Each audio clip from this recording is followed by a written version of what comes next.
Welcome back, everybody, to another episode of Katawa Shoujo. And we had just had a very nice night out on the town in a very fancy restaurant, which Lilly paid the entire bill for us, which set the bar way high for the next date that he so has to top.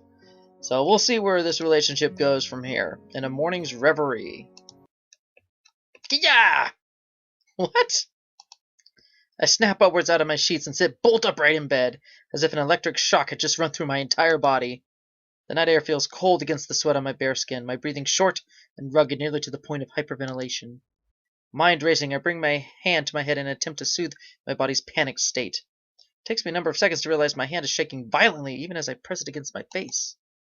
More seconds pass in complete silence, my desperate attempts to subdue my body and mind slowly, thankfully, working. Gathering myself, I start to take measure of the state I'm in. It feels like I've run a marathon, every muscle feeling tensed and sweat practically pouring off me. I carefully direct my attention to the beating in my chest, measuring out the rhythm in my head. Sure enough, my unreliable heart is functioning properly, for once. Just what the heck was that? A heart attack? A bad nightmare? Medicine side effects? I've heard about panic attacks, and this does seem to have the hallmarks of one. I can't even be bothered thinking about it right now. I feel utterly exhausted yet completely awake after this experience. I look over to the other side of my bed, the pale white of the silent figure's face. Oh. We spent the night together, huh? In my dorm room. Almost glowing in the nighttime darkness of the room, just the sight of her is enough to calm me down significantly. Her graceful demeanor persists even while she's asleep. Her perfectly measured breathing and gentle face makes it impossible to tell whether she's awake or truly sleeping. Giving in to temptation, I delicately run my fingertips over her hand. Her skin is so soft to the touch, as it has always been, yet warm even in the cold night. It's at times like this, silently appreciating each other's presence, that I feel we're closest. My fingers stop at her wrist, and I bring my hand back down to the bed beside me. I'm not entirely sure why, but as we become ever closer to each other, it felt as if something grew between us. I'm not entirely sure what it is, nor wherever it existed before we'd fallen in love. Everything is moving so fast. I don't mind it at all, but it feels unlike Lilly to be pushing things this much. There was something there, the way it was phrased. Thankfully, there aren't any students milling around in the hallways at this hour of the morning, lest I be interrogated on why I'm carrying 2 plates of breakfast to my room while dressed in an obviously hastily donned uniform. That isn't to say things like this never happen, of course. A single security guard patrolling between the 2 sets of bedrooms situated right next to each other is a very small force, compared to adolescent hormones. You can't stop the hormones! Come to think of it, the fact that it's Monday morning probably helps. I'm not really sure why, but Mondays seem to bother me less than they do most others. It takes a little creative use of my hands and elbow, but eventually I manage to work the door to my dormitory room open. Stepping inside, I just see Lilly just getting up from the bed and entirely rubbing her eyes. She looks a mess, just like most other times I've seen her soon after she wakes. She really isn't a morning person. Sorry, I didn't mean to wake you. She groggily shakes her head. The morning light illuminating her makes for a very pleasant sight. It's okay, I need to get up anyway. What time is it? I put my plate down on my desk and turn the clock around to check the time. Still early, don't worry, there's plenty of time left before school. She sits on the side of the bed and begins to sniff the air. As she does so, I quickly move her plate away and put it on the desk beside mine.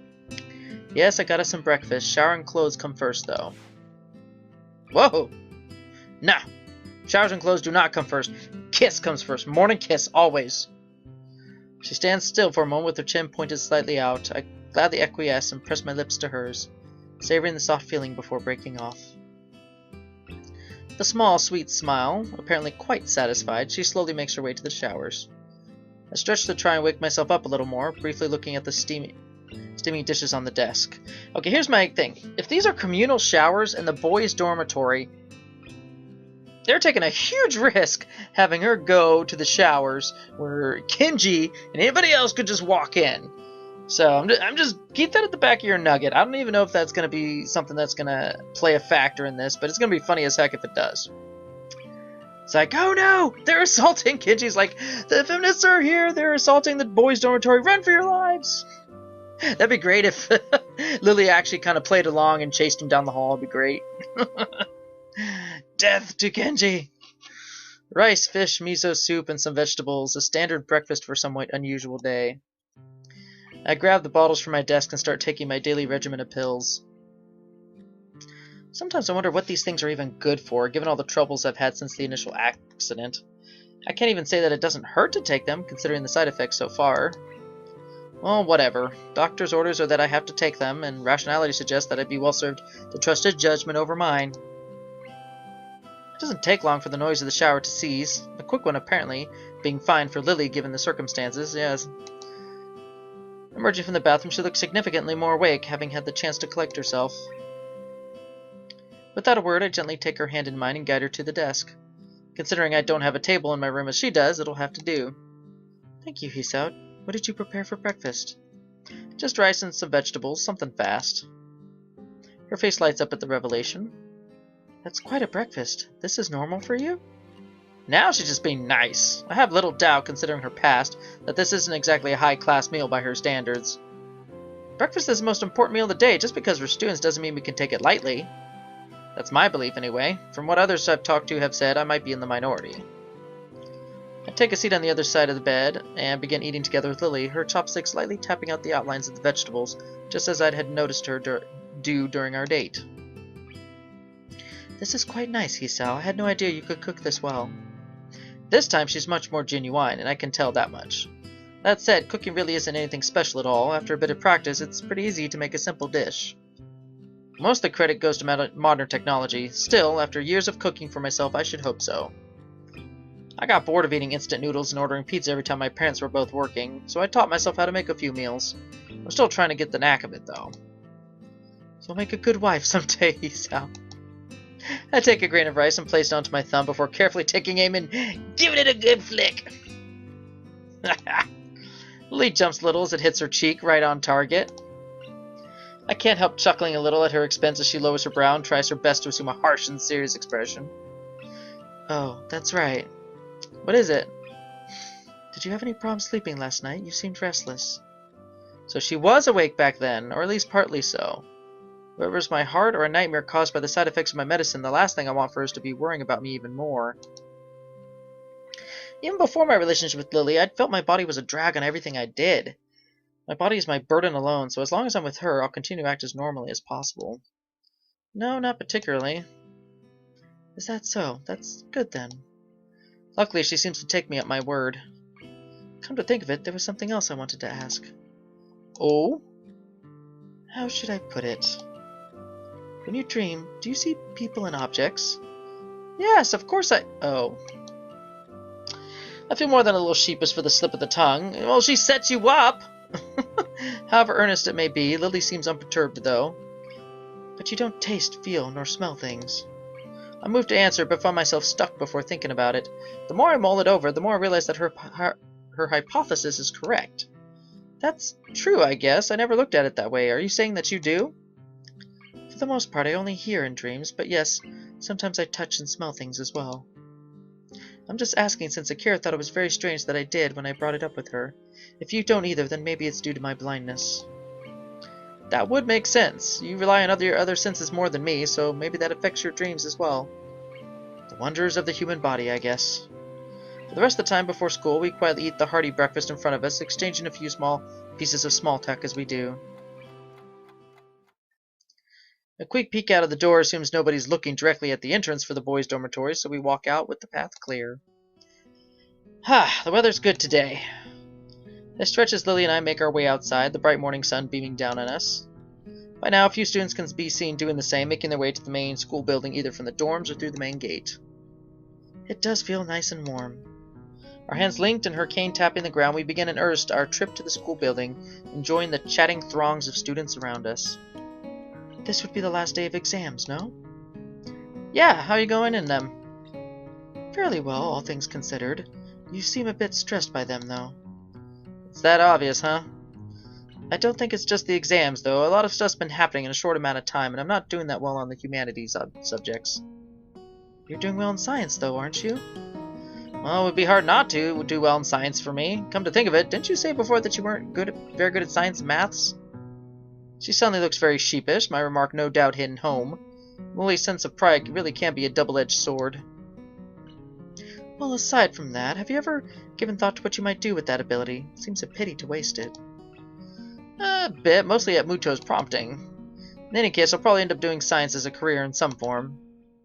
That's good to hear, Hisao. As we enter the gardens, I suddenly receive an unsolicited pat on the back. The green-dressed culprit dances around to meet me. Oh, gosh. Evidently not paying any heed to Lilly at my side. Oh, why'd it have to be you? Hey, man, what's up? Haven't seen you in a while. Hey, just been busy lately with the exams and stuff. Exams, scams. A true Renaissance man needs no study to excel in such things. Kenji does strike me as the kind of person that does well in school, even if he has a horrid attendance record and poor work ethic, so I have little reason to doubt his ability. To be honest, I'm a little envious of him. Between studying for exams and my time with Lilly, I've had practically no time to myself. Maybe this is a bit like how Yuko feels. Good morning, Satu. It's good to hear you're doing well. It feels slightly odd to see Lilly speaking so formally. She's come to address me more casually over the months, though I have seen her speak more formally to classmates from time to time as well. Some people never change, I guess. Not that I'd say her calm and polite manner is a bad thing. It was one of the reasons I liked being around her to begin with, after all. Kenji seems to take a moment to work out who it is beside me, and probably hasn't noticed us holding hands either. I wonder if those glasses of his actually do anything. Oh, hey, Lilly! Good luck on your exams, too! I'll see you after school then, man. A slight edge to his voice makes me think those words are meant to be an imperative rather than a casual farewell. I guess I'll have to smooth things over later. Sure, see ya. Wow. Exit stage right! Oh, man. Kenji nods curtly. He moves to pass by us, but he's too busy glaring in Lily's general direction to take notice of her cane. Before I can try to react and save the situation, Kenji trips and reflexively reaches out for a handhold. Oh no! Unfortunately, said handhold turns out to be Lily's arm. Whoa! Both fall to the ground in a sprawling heap, with me left feeling rather helpless. Oh my gosh, Lilly probably just had a heart attack of her own just now. Ah, dang, are you two okay? Kenji quickly rises back up, seemingly unfazed by the action. He did that on purpose. He went to take her down. No problem, man, no problem. This is nothing. My body can take much worse abuse. Lilly lies face down in the grass. She doesn't look hurt by the incident, more startled than anything. I move closer to offer her my help. Are you alright, Lilly? Hey, Sato? Kenji offers her a hand, tentatively touching hers to let her know what he's doing. He says some odious things sometimes, but I do think he may be a genuinely good person at heart. I imagine he feels pretty bad about this. To his surprise and mine, though, Lilly pounds on the ground with her fist without warning. Dang it! Kenji freezes, entirely caught by her surprise at her outburst. I'm just as shocked. I'm shocked! She never acted like this before, not even around Shizune. Ooh, that is the first time I've seen her mad. Seemingly only now remembering that there are people around her, Lilly slowly climbs to her feet. Her face as she does so makes me retreat a little. I only catch a glimpse of her expression before she turns away, but it's not something I'll forget soon. She showed plenty of annoyance during her classes with Shizune, but this flash of anger was something else. There's no way that this is just about this petty incident. She pauses for a moment before sighing and walking on ahead. I really don't know what to make of this. I'll talk to you later, dude. See you. Yeah, see ya. Kenji scratches the back of his head trying to find something to say, then shrugs and walks away, giving us a wide berth. I quickly catch up to Lilly. She turns her head a little to acknowledge my presence, but nothing else. I should probably scold her for lashing out like that, but I also don't want to get into a shouting match with her. No, do not scold her. You will get whipped so hard with the words that will be just flowing out of her mouth. Do not say anything. That is a bad idea, Hisao. She's still very obviously annoyed. In the end, I keep my mouth shut and wait for her to cool off. Good, you kept your head. After a quiet walk in, we eventually reach the top of the third-floor stairs and the junction where we part for the day. I turn to Lilly before she leaves. While I do like the comfortable warm silences we usually share, this was anything but. I don't want to leave things like this. You seem quieter than usual recently. Is anything wrong? She shakes her head almost automatically, as if to dispel any notion that I need to worry about her. It's just the exams taking their toll. I'll be fine. I don't think that's the reason. I very nearly say so, but decide against it. There's no point trying to draw it out of her if she doesn't want to tell me, especially when she's in a foul mood like this. If you're sure, I'll see you later then. As I turn down the hall to go to my classroom, Lily's soft voice rings out from behind me. Yiso, yeah? I'm sorry.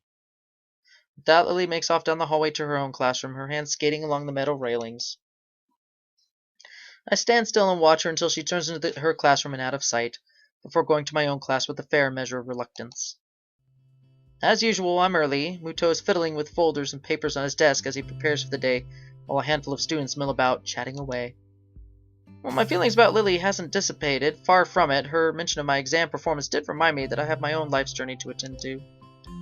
After thinking about it, I have realized that I do genuinely want to pursue science in some form as a career, rather than it simply being the path of least resistance. Until now, though, I didn't have much of an idea of where in the field I wanted to go. Just science is a pretty broad category of jobs. Something Lily mentioned earlier focused my thoughts, something I'd only idly pondered about before. I'd not seriously considered following this specific path. I walk up to Muto's desk, his attention too focused on preparing for the day's lessons to notice my approach. It's the same every day. Good morning. He looks up with an expression of mild surprise that's quickly replaced by his typical awkward smile. Good morning, Nakai. Can I help you? Do you mind if I ask you something? He looks down at his messy pile of books on the desk before putting down the papers in his hand and standing up with some difficulty to properly address me. That's what I'm here for, after all. Ask away. I was just wondering, what would you say is the motivation behind teaching? He thinks on this question for a few moments before responding, evidently far from having a prepared answer. If you talk to 10 different teachers, I think you'll get 10 different answers to that question. While I can only speak for myself, I'd say I teach because... He sinks into thought again, carefully assessing the way he wishes to present his idea. Think of it this way. When you were a child, you probably played with sticks and pebbles and moving water such as the gutter or puddles, right? Yeah, I think a lot of people do that when they're young. Well, it's not just when they're young for some, though it does take on another form. My point is, though, that when one is doing that, they're curious about how the water will flow or be changed. Everyone, even at that young age, possesses an intense wonderment about how the world around them works, even in its smallest forms. I still feel that sense of wonderment about the universe. Even just reading about new discoveries or classic experiments gives me a renewed sense of awe at how marvelous everything is. From the farthest stars to the smallest puddle. I just hope that I can give others even a small piece of that wonderment I feel. If I can do that, even if it's just for one person, I think I can be happy as a teacher. He scratches his head as he mentally reviews what he'd said. I feel like I understand him better now, even if he's awkward around others. He does have a genuine want to be around them and offer them a piece of his self that he values. What Lily told me yesterday rings in my ears. I think you get on well with others. Huh. She always did say I was unusually curious. Sorry if that was a little meandering. Does it answer your question? It does, thank you. I also had another question, actually. Oh, what might that be? Do you have any college brochures or guides? It's about time I started getting some applications in. He nods and bends down to look inside his desk. As he does so, I notice that he is wearing a remarkably genuine smile. I don't think I've ever really seen him act this natural around others. Perhaps this isn't Muto the teacher, but rather Muto the person. Here, if you need any more, feel free to ask. He hands me about a half a dozen brochures and booklets of various colors and sizes, which I take eagerly. Yes, it will be this information which I'll use to forge my own future. I think now, after all this time and all these trials, I can finally start to see the big picture of my life ahead of me. I am filled with determination. My body is ready. My body may be like this, but my mind is still very much able. Thank you. Oh, wow. That was an odd way of ending that episode. I thought we'd get some more time with Lily and everything and figure out what was going on with her. Okay, so we're going to quickly save this real quick. I don't even know where I'm at. Oh, yep, right here. Okay, so we had an interesting encounter with Kenji there, and outburst that I did not expect to come from Lily. That was a surprise. There's something there, and there was a weird wording at the beginning in the dorm room about it's like she's trying to push this relationship further and further, and at faster and faster because there's something forming between the two of them. There's something that she's not telling us, and I remember from a while back that there was something Akira said. There's something going on, and Lilly is just afraid to tell us. I almost think there is something there, and I don't know what it is. But I'm pretty sure we'll find out before the end of it. So until the next video, see y'all later.